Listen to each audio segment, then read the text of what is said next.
अब auto immune disease में बात करेंगे IgG4 रिलेटेड डिसीज के बारे में। IgG4 पहले तो क्या होता है, तो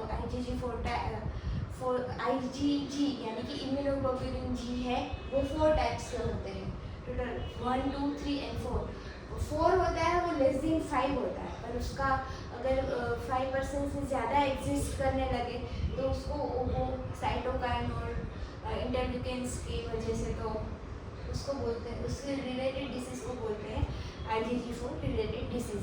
अब ऐसा है कि IgG4 रिलेटेड डिसीज का मतलब ये नहीं है कि खाली IgG4 ही बढ़ जाना, उसके साथ अलग अलग चीज़ें भी डिपेंड करती है इसका डायग्नोसिस बनाने में।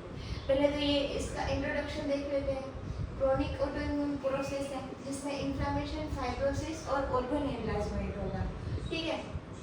अब इसमें पर्टिकुलर ये चीज़ें हैं, ये आपको याद रखनी है, ये आपको MCQ में पूछेंगे। ट्यूमिफेक्टिव लीजन्स बनेंगे, dense lymphoplasmacytic infiltration rich in IgG4 positive plasma cell. ये आपको याद रखने में भी डिफिकल्ट है, पर रखना ही है। स्टोरीफॉर्म फाइब्रोसिस है जो इसका हॉलमार्क है, और ओब्लिटरेटिव फ्लेबाइटिस हो जाएगा जो उसकी क्लासिकल पैथोलॉजी है, ठीक है। फिर ये हमने पढ़ लिया। फिर किस किस में होता है, मेल में ज़्यादा होता है 50 to 60 ईयर्स एज में। क्लिनिकल फीचर्स उसके बाद देखेंगे कि कौन कौन से ऑर्गन इन्वॉल्वमेंट होते हैं। क्लिनिकल फीचर्स में है कि फटीग होगा, वेट लॉस होगा, लो ग्रेड फीवर होगा, मास लीजन होगा, पेनलेस होगा, स्वेलिंग और ऑर्गेनोमेगेली होगी।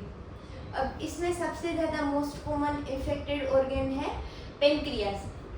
इसमें क्या है, पेनक्रियास, उसमें ऑटोइम्यून पेनक्रियाटाइटिस टाइप 1 आपको जब भी, और इसी की केस ही ज़्यादा है तो ये मोस्ट कॉमन है, तो ये आपको ज़रूर याद रखना है कि ऑटोइम्यून पेनक्रियाटाइटिस टाइप 1, ठीक है। फिर सलाइवरी ग्लैंड में इफेक्ट करेगा, पेरोटिड, ठीक है, सबमेंडिबुलर, ये सारे में। फिर ऑर्बिटल स्यूडो ट्यूमर होगा, फोटोफोबिया, डिप्लोपिया, ये सब हो सकता है। बिलियरी ट्रैक्ट में इफेक्ट करेगा जिसमें IgG4 स्क्लेरोसिन कोलेंजाइटिस। फिर किडनी में tubulo interstitial nephritis, proteinuria, aorta, lungs, thyroid, सभी ग्लैंड में इफेक्ट कर सकता है।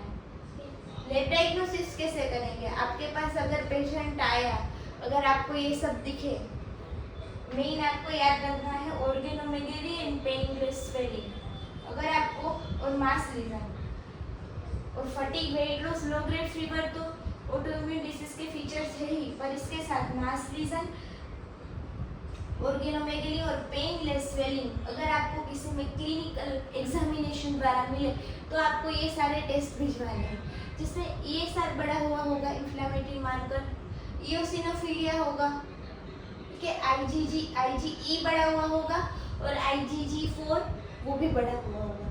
फिर हाइपर गामा ग्लोब्यूलिनेमिया, फिर इसका जो कोई जिस किसी की भी ऑर्गन की मेगेली होगी तो उसकी बायोप्सी भिजवाएंगे जो गोल्ड स्टैंडर्ड रहेगा। और इमेजिंग, MRI CT स्कैन आप करवा सकते हो बाय द अफेक्टेड ऑर्गन, ठीक है। तो इसमें ये है कि IgG4 है सपोर्टिव है, डायग्नोस्टिक नहीं है। ट्रीटमेंट में फर्स्ट लाइन होगी ग्लूकोकोर्टिकोस्टेरॉइड जिसमें prednisolone 0.6 mg/kg per day. Relapse होगा तो स्टीरॉइड स्पेलिंग ड्रग एजाथायोप्रिन, माइकोफिनालेट, मोफिटिल और मिथोट्रेक्सेट देंगे। और सीवियर और रिकरेंट डिसीज में रिटुक्सीमाब देंगे। तो ट्रीटमेंट तो ऑलमोस्ट सबकी ऑटोइम्यून डिसीज की सेम ही होती है, पर उनके स्टेजेस के हिसाब से देते हैं। तो ये था इन शॉर्ट में IgG4 related disease. I hope कि आपको ये समझ में आ गया होगा। Thank you for watching.